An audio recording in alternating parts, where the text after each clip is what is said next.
Welcome back. I'm Wavepunk, and this is day 55 of producing for a year. Today, we are back in our grand finale track of the boss fight EP we've been working on since the beginning of the channel, and we're adding effects and finishing touches to the overall composition of the piece before we move on to mixing. Yesterday, we added a thunder sample at the end of the day, and I kind of just dropped it in and didn't do anything with it. So let's see if we can make something cool out of it here. My first idea is, what if I can kind of knock off some of the high end and get this into the side so it's not competing with anything. It's definitely not competing with the kick that's coming straight up the middle. I'm definitely still learning a lot about mid and side, and I ended up using two EQs here to make this effect. One that is set into the mid of the sound and just pulls the mid entirely out, so just a mid delete, and the other that boosts the sides while also cutting out the high frequencies there.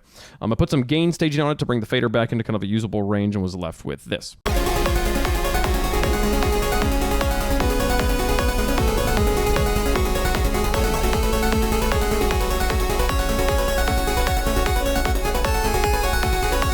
Okay, that sounds fine. I feel like, though, if I do this at this spot in the track here in the climactic build section, I kind of am going to have a thunderstorm going through the whole thing, because we're ramping up. I can't just have like a thunder roll in the middle of it. If I have a thunder at any point, I feel like I have to have the thunderstorm continue on, and I don't really want this section to be about a thunderstorm. I don't want this to be a thunderstorm area. So I tried moving this actually to the beginning of the piece. Just this kind of low rumble in the distance about like a thunder that's coming on the horizon. Maybe they were fighting a thunder boss or something like that. And I put it at the beginning of the psytrance section.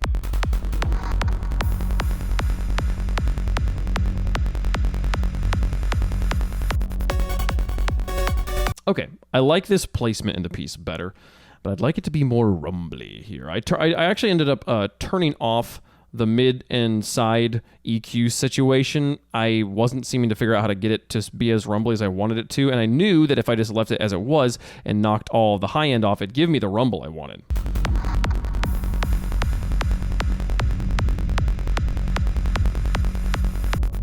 The problem is this sound is coming up the middle, which is where the kick is, the thing I'm trying to not compete with. So I just put a stereo spreader in its default configuration on this, and it actually sounded good. It seemed to throw it to the back of my ear very well.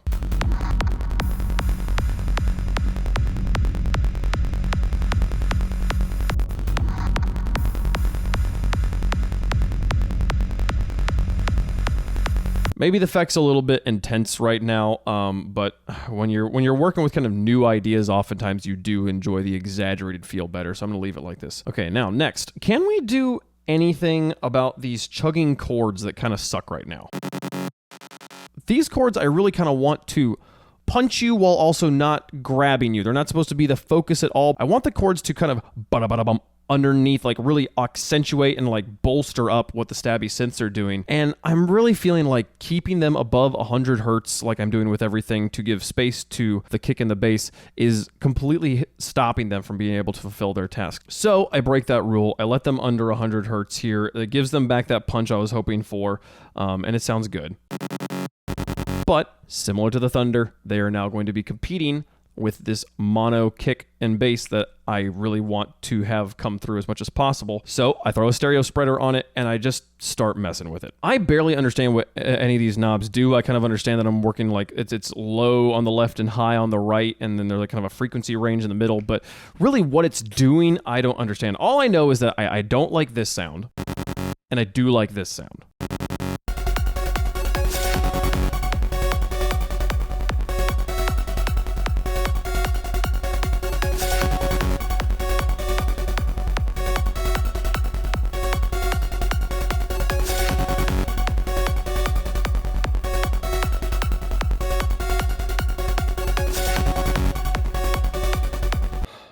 I don't know why this sounds so much better with this setting compared to even just like turning this frequency band up. I'm gonna go watch a tutorial on this tool to try and see if I can understand what this slider does. But it's fascinating. There's a DJ, an EDM producer, a legendary guy named Funtcase, who's been in the Rocket League community for a long time, and so I'll be in his chat every once in a while when he's doing music stuff or Rocket League stuff, and we'll talk. And one time he listened to one of my songs on stream, and he said, wow, dude, this is really good. If you figure out, like, if we just get to use some like stereo width in here, your track's gonna be golden. And I had just like recently at that point discovered that the stereo spreader was a thing and been like, oh, I kind of like this sound. But again, I had no idea what it did. He said that, but I thought about that ever since he said that, about like, what did he mean? Like, what am I missing here? And then on day 46, when I listened to Double Tap, I kind of like tried to listen to it from a producer's perspective, and there was a few things I was really amazed by and perplexed by in the track.